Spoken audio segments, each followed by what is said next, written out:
Muchachos, buenos días. Vamos a trabajar ahorita un tema que se llama farmacología veterinaria. Todas las veces que entendamos la palabra farmacología, estamos hablando de medicamentos, ¿sí? Si hablamos de veterinaria, son los medicamentos que se usan en los animales. La palabra farmacología está muy de la mano con algo que se llama posología. Posología es la cantidad de medicamentos que hay que aplicar por kilogramo de peso que tenga el animal. Acuerde que en los fármacos, dependiendo del peso del animal, asimismo el volumen que se debe aplicar. Este volumen se puede aplicar vía oral, vía endovenosa, vía intramuscular, dependiendo de la indicación que traiga el fármaco. Acuérdese que no todos los productos son iguales. Un producto que viene indicado para trabajar vía oral, por ninguna circunstancia se puede aplicar vía intramuscular o vía endovenosa, ¿sí? Entonces, dependiendo de la prescripción que haya, pues así mismo vamos a utilizar el fármaco, porque realmente una droga mal utilizada puede hacer mucho más daño que el bien que nosotros queremos producir en los animales. Cuando hablamos de farmacología, tenemos que hablar de farmacocinética, tenemos que hablar de farmacodinamia, ¿sí? Todos esos temas que ustedes los encuentran en el cuadernillo que yo les anexo para esta clase. Ahí están las definiciones para que ustedes las miren muy juiciosamente. También hay unos test al final del cuadernillo donde prácticamente se resume toda la asignatura. La idea es que ustedes respondan a conciencia cada una de esas preguntas, digamos, que hay ahí, porque eso está resumiendo todo lo que nosotros hemos visto durante este periodo. Cuando nosotros hablamos de farmacología, yo les voy a hablar de las generalidades, más que todo de los tratamientos que vamos a hacer dependiendo de las enfermedades que son más comunes en las fincas, ¿sí? Para empezar, vamos a hablar de unas de las enfermedades que causan mayores pérdidas económicas en la parte de lechería. Cuando hablamos de la lechería, quiere decir que estamos hablando de la producción láctea, ¿sí? Recordemos que la enfermedad más grave en la lechería se llama la mastitis. La mastitis, el mismo nombre lo indica, es la inflamación de la glándula mamaria, ¿sí? Lo que pasa es que hay unas mastitis fisiológicas y hay unas mastitis patológicas. La palabra fisiológica quiere decir que es normal. A una vaca se le tiene que agrandar la ubre antes del parto, ¿sí? Todos hemos visto que las novillonas, las vacas antes de parir, se les agranda mucho la ubre. De todas formas, si ustedes se fijan, hay animales que tienen edemas tan fuertes que le involucra el ombligo y hasta parte de la papada. Cuando esos animales hacen esas reacciones tan inflamatorias, en lo posible uno debe ayudarles. Cuando estamos a nivel de finca, ustedes pueden preparar agüitas de papayo, hacerle baños, aplicarles unas pomadas calientes. Eso sirve primero que todo para que el animal disminuya el volumen de la inflamación, y también en la medida que ustedes lo masajean, pues ya se van tranquilizando y van a ser mucho más dóciles cuando empiecen el programa de ordeño, ¿sí? De todas formas, si no es suficiente con esos baños y ustedes ven que la inflamación persiste, hay drogas muy buenas que se llaman los diuréticos, son desinflamatorios. Ustedes pueden utilizar un diuribel, pueden utilizar un aquazone, son drogas que rápidamente restituyen el tamaño normal de la ubre después de que la vaca haya parido, lógicamente. De todas formas, recuerden que hay mucho antibiótico que va en antagonismo con la producción láctea. Uno no puede aplicar antibióticos de la noche a la mañana en vacas que estén recién paridas, porque algunas deprimen la producción láctea y hace que la persistencia de la lactancia sea mucho más corta. Entonces, entre más natural sea la lactancia, muchísimo mejor. La lactancia es el tiempo que transcurre desde el momento de que la vaca cría y empieza a salir las primeras lechecitas hasta cuando necesariamente la secamos, porque ya se aproxima la fecha del siguiente parto, ¿sí? La primera leche, ustedes saben que se llama la leche calostra. Esa leche calostra es muy rica en inmunoglobulinas, o sea, las defensas que le transmiten la madre al hijo. ¿Listo? De todas formas, muchachos, una recomendación muy especial. Todas las glándulas mamarias están selladitas, ellas tienen un conducto galactóforo que se sella y no permite la comunicación de la parte externa con la parte interna de la cisterna del pezón. Por ningún motivo ustedes permitan que alguien determine si la vaca está para parir apretándole la ubre. ¿Por qué? Porque desde el momento que apretan la ubre, destaponan el pezón y lo que hacen es un conducto libre para que entren las bacterias, los microorganismos al cuartico, y lo que ocasionamos es una mastitis inclusive patológica antes de que la vaca haya parido. Entonces nunca se debe manipular la glándula mamaria antes del parto. ¿Listos? Bueno, resulta que a veces las vacas tienen muy buenas producciones de leche, y resulta que el ternerito no alcanza a tomarse toda esa leche, entonces va quedando una residualidad dentro del cuartico, y esa leche, ustedes saben que es un medio de cultivo, se contamina y a veces empiezan a inflamarse y empiezan a salir unos grumos. Eso es lo que se llama una mastitis clínica. Las mastitis clínicas, si no son tratadas inmediatamente, comienzan, pues a lo último prácticamente van a determinar la pérdida del cuarto. Recuerde que si una vaca, por decir algo, vale 4 millones de pesos, cada vez que pierde un cuarto prácticamente está perdiendo 1 millón respecto a la balanza, respecto al peso del animal. Entonces hay que cuidar mucho la ubre de esos animales. ¿Listo? Cuando empiezan los problemas de grumos, primero que todo, es muy diferente ordeñar con ternero y ordeñar sin ternero. Si ustedes ordeñan con ternero, quiere decir que el ternero mismo es el que debe succionar los cuartos y dejar completamente seco eso. Si ustedes ven que el ternero es insuficiente, entonces ahí es cuando tiene uno que ayudarle y dejarle únicamente una parte al ternero para que repele, se puede decir. Pero si ustedes ven que la vaca no da casi leche, pues déjenle el ternero y no sacrifiquen el ternero. Los tratamientos para mastitis son muy sencillos. Hay una cantidad de medicamentos que vienen para aplicar vía intramamaria, pero lo más importante que es que ustedes escurran muy bien la ubre, quiten el ternero, apliquen el medicamento en el cuarto afectado vía intramamaria, hagan un masaje mínimo de 5 minutos y aparten el ternero, porque si ustedes no apartan el ternero vuelve y succiona y le saca el medicamento que ustedes le han aplicado. ¿Listos? Bueno, entonces tener mucho cuidado con el manejo del azul. Hay una mastitis que se llama subclínica. Esa subclínica es la que nosotros no podemos ver y es la que se hace a través de unos reactivos. Puede ser ese reactivo California, donde usted toma una muestra de leche, un poquito de reactivo California, hace círculos y ahí se empiezan a formar los grumos. Quiere decir que eso se llama una mastitis subclínica. La mayoría de las mastitis, si es subclínica, hace que se pierda un 20% de la producción. Si son mastitis clínicas, se puede perder hasta un 40 y hasta un 50% de la producción lechera. ¿Sí? Entonces esos tratamientos, tenerlos mucho cuidado. Recién parido, las vacas, ustedes saben que en el momento del parto, la vaca debe quedar completamente limpia. Limpia, ¿qué quiere decir? Que la placenta y todo tiene que expulsarse. Muchachos, no cometan el error que cometen en muchas fincas. Una vaca hay que traerla al establo, hay que lavarle muy bien el tren posterior con agua y jabón, con un cepillo, que no quede ningún vestigio de la placenta ni sangre adherida ahí. ¿Por qué? Porque eso primero que todo causa mal olor. La cola hay que lavársela muy bien, porque resulta que la cola en el continuo movimiento en las horas de ordeño contamina mucho la leche que ustedes están sacando. Fuera de eso, ¿para qué se hace el baño? La mayoría de las vacas se les forma una abertura en la parte superior de la vulva, ¿sí? Cuando es para un ternero muy grande, eso es casi una episiotomía natural, se rajan ahí. Ustedes tienen que revisar muy bien prácticamente esa herida, porque a veces uno no determina y ahí las moscas colocan gusano y la vaca empieza a oler a feo. Y resulta que la gente piensa que son residuos de placenta y mentiras, que ya es una gusanera, una miasis que se ha formado en la comisura del labio vulvar, en la parte de arriba, la parte superior.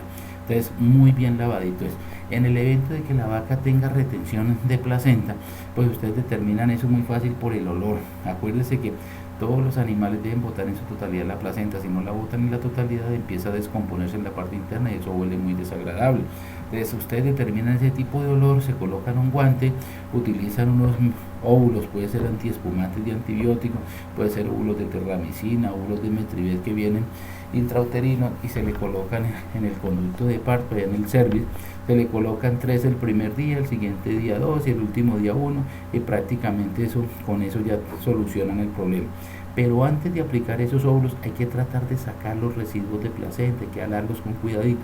Entre mayor sea la cantidad de placentas sólidas que saquen, pues menos placenta va a caer en el interior. La función de los óvulos, ¿qué es? Evitar la contaminación y hacer que todos esos restos de placenta se disuelvan, y salgan líquidos por la vulva. Recuerden que una vaca puede eliminar residuos de líquido hasta 45, 60 días después del parto. ¿Por qué? Porque eso se llaman loquios placentarios. En la medida que se produce involución uterina es como se va recogiendo el útero. El útero se va recogiendo. Un ternero, si ustedes se fijan, nace de 30 a 40 kilos. Y el sitio donde estaba pues tiene que tener esa capacidad. Un útero normalmente tiene 25 a 30 centímetros.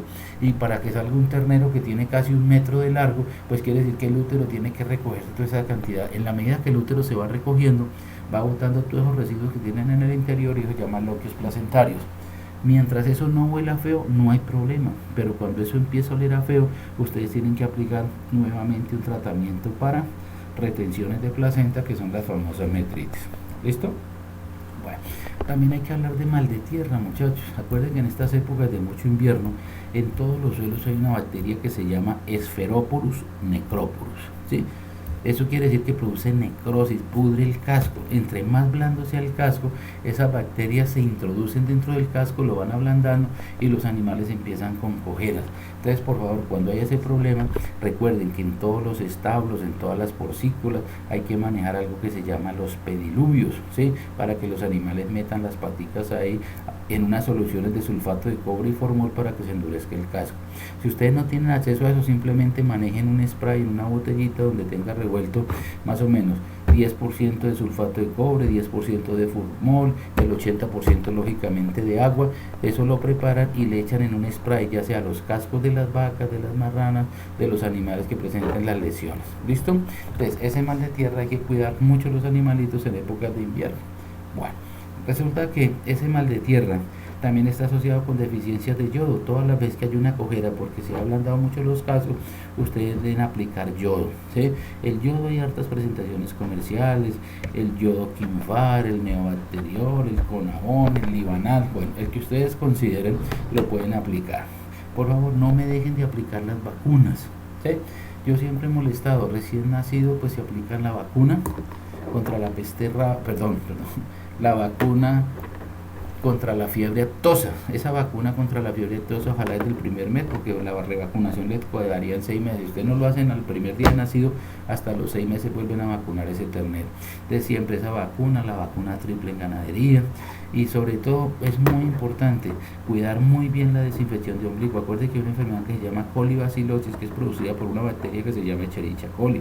Cuando hay mala desinfección de ombligo, ustedes se dan cuenta que el ombligo de los terneritos empieza a inflamarse, empieza a supurar. Esa bacteria se va a través del ombligo y llega a las articulaciones, y ustedes encuentran becerritos con las articulaciones deformes, todas inflamadas. Eso es un problema de colibacilosis. Eso es supremamente difícil de tratar. El único medicamento de elección que uno utiliza en esos casos se llama la tilosina, comercialmente conocida como Tilan.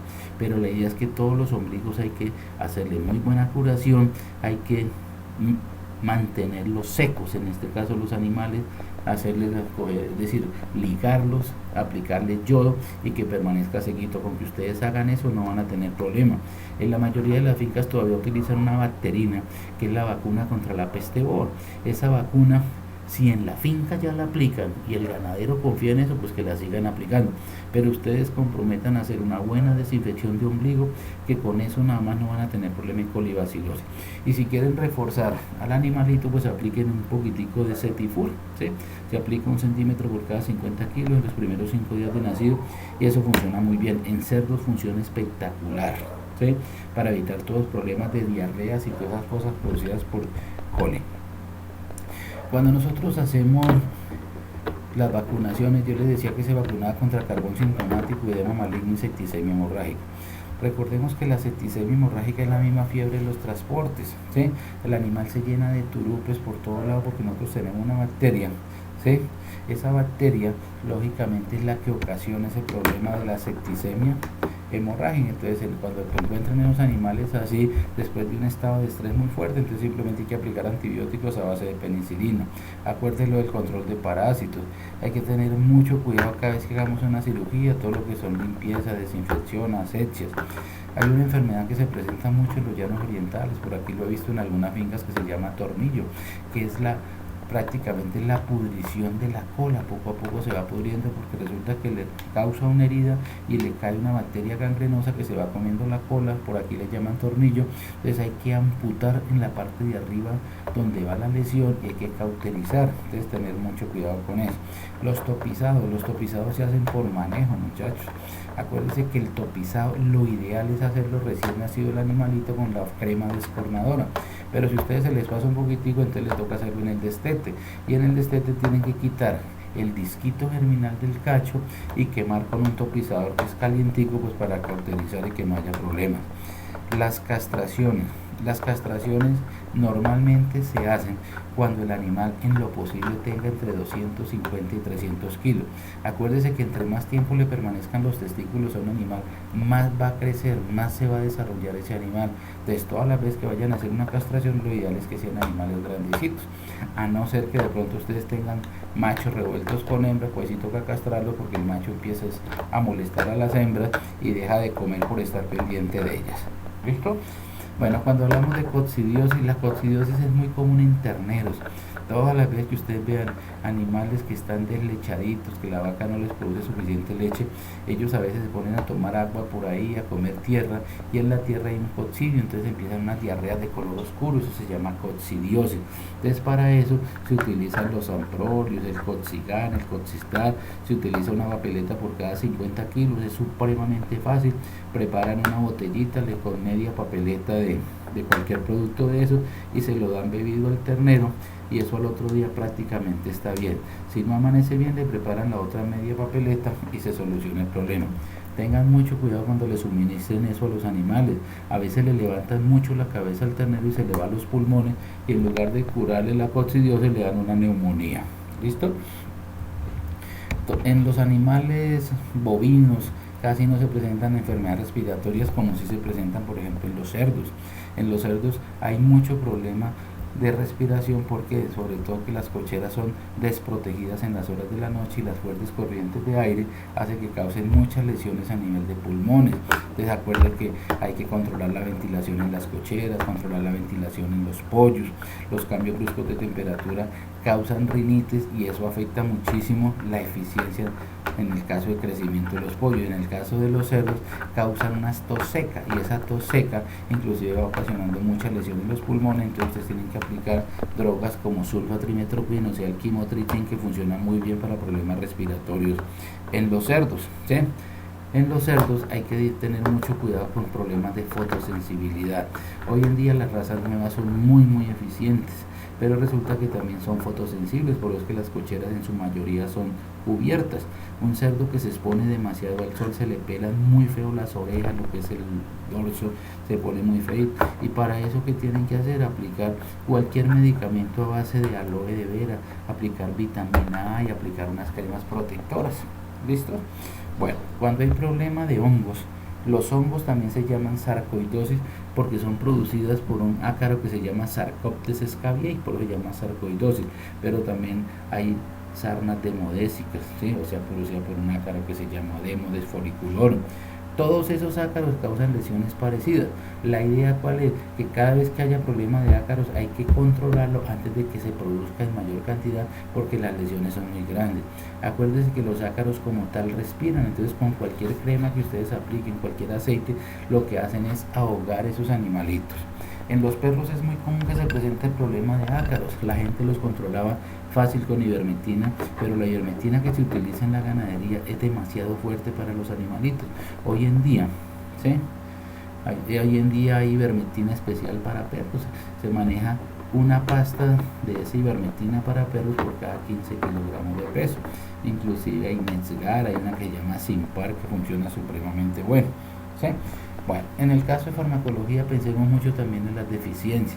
Acuérdese que nosotros siempre cometemos el error. Es preferible con anticipación controlar las deficiencias en los animales. Por eso es que las sales mineralizadas son importantísimas. Una sal mineralizada le evita a usted cualquier cantidad de problemas en la finca. En la mayoría de la finca, cuando trabajan sales blancas y los animales no se enferman, es por una razón muy sencilla, muchachos, porque los suelos todavía tienen muy buena cantidad de nutrientes que pasan a las plantas, y de las plantas pues los absorben los animales. Pero hay fincas ya muy desgastadas que escasamente fertilizan un poquito los potreros, entonces la cantidad de nutrientes es muy baja. Por eso es que uno tiene que suplementar con una buena sal mineralizada. Muchachos, lo normal de una sal mineralizada es que actualmente valga de 50.000 pesos para arriba el bulto. Eso realmente a muchos se les hace muy costoso, pero cuando ustedes miran las bondades de esa sal, se van a dar cuenta que van a tener menos problema de piel, los animales entran en calor más rápido, la persistencia de lactancia es mucho mayor, la ganancia de peso es la apropiada, hay menos retenciones de placenta. ¿Listo? Hay menos pérdida de animales. ¿Por qué? Porque los animales están en mejor estado, ¿sí? Acuérdese que Nosotros nos acostumbramos a que de la sal blanca le echábamos un bulto, el animal iba y lamía y la acababan rapidito. En la sal roja no es así. La sal roja utiliza la sal blanca, es decir, el cloruro de sodio, para vehiculizar los otros nutrientes que se necesitan. Pero entonces ustedes no pueden dejar eso a libre voluntad. Si lo dejan a libre voluntad, debe ser un saladero bien cubierto, que no se vaya a mojar. ¿Por qué? Porque la sal se desnaturaliza por el agua y por la incidencia del sol se evaporan muchos principios, muchos nutrientes. Y fuera de eso, la sal tiene mucho amigo en los potreros. Yo he estado en fincas donde echan el bulto de sal y va por la tarde y no hay nada. Y o sea, la roban casi todo. Entonces, acuérdese que el kilo de sal, para que valga 60.000 pesos, un bulto de sal es de 50 kilos. Quiere decir que sale a más de 1.000 pesos el kilo. Entonces, eso tiene mucho amigo. Entonces, lo ideal es que cada vez que vayamos a visitar los animalitos, todos los días que pasamos por ahí, les llevamos el poquitico de sal que necesiten. Acuérdese que las novillas, las terneras consumen 40 gramos, una novilla 60 gramos, una vaca 100 gramos, un toro puede consumir hasta 150 gramos diarios. Entonces ustedes calculan la cantidad de sal que se necesita y así mismo van manejando. Por favor, entre mejor sea la calidad de la sal, mejor van a ser los resultados en la finca. Acuérdense que la sal es uno de los elementos que se valoran a largo plazo. Ustedes no pueden suspender la sal y valorar mañana, no, es a largo plazo. Usted al cabo de un año es que se da cuenta que aumentó el índice de natalidad, que hubo menos problemas de retención de placenta, que las vacas dieron mayor producción de leche, que entraron en calor más rápido. Eso se evalúa después de un tiempo, eso no se puede evaluar inmediatamente. ¿Sí? El peor error que cometen los ganaderos es coger sal blanca y revolverla con un poquito de sal roja y piensan que ya tienen una sal. Muchachos, la sal blanca no le proporciona absolutamente nada a los animales. ¿Listos? Bueno, de todas formas, este video espero que lo repliques muchas veces y lo puedas